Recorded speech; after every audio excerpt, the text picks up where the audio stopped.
సుదీర్ఘ మన్నిక NBC bearing సమర్పించు హెడ్లైన్స్. నెల రోజుల్లోనే ఆంధ్రప్రదేశ్ ని బీహార్ గా మార్చేశారని విమర్శించారు వైసీపీ నేత మల్లాది విష్ణు. ముఖ్యమంత్రి ఉప ముఖ్యమంత్రికి తెలిసే ఈ దాడులు జరుగుతున్నాయా అని ఆయన ప్రశ్నించారు. కాకినాడ జిల్లా తునిలో మాజీ మంత్రి దాడిశెట్టి రాజాకి బిగ్ షాక్ తగిలింది. లోవా చైర్మన్ గొరిల్లా అచ్చెన్నాయుడు టీడీపీలో చేరారు. టీడీపీ కండువా కప్పి పార్టీలోకి ఆహ్వానించారు యనమల రామకృష్ణుడు.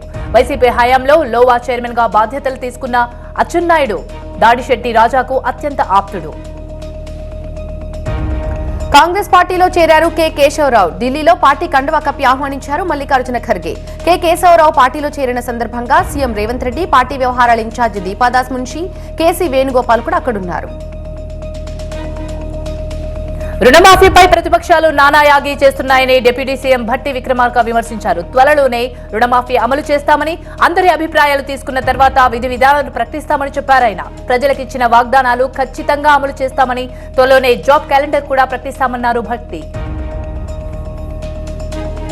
రాజకీయాల్లో ప్రజా జీవితంలో ఏదీ శాశ్వతం కాదన్నారు మంత్రి పొన్నం ప్రభాకర్. సిద్దిపేట జిల్లా కోహెడ మండల పరిషత్ వీడ్కోలు సమావేశంలో పాల్గొన్నారు మంత్రి పొన్నం.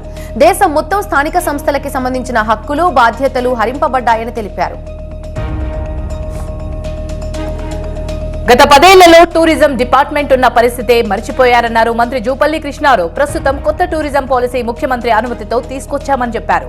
ప్రైవేట్ కు ధీటుగా టూరిజం శాఖ అభివృద్ధి చేస్తామని చెప్పారు. టూరిజంలో వసతులు, వనరులు కల్పించి మార్కెటింగ్ చేసి ఇక్కడి వారికి ఉపాధి కల్పిస్తామన్నారు మంత్రి జూపల్లి. సుదీర్ఘ మన్నిక ఎన్బీసీ బేరింగ్ సమర్పించు హెడ్లైన్స్.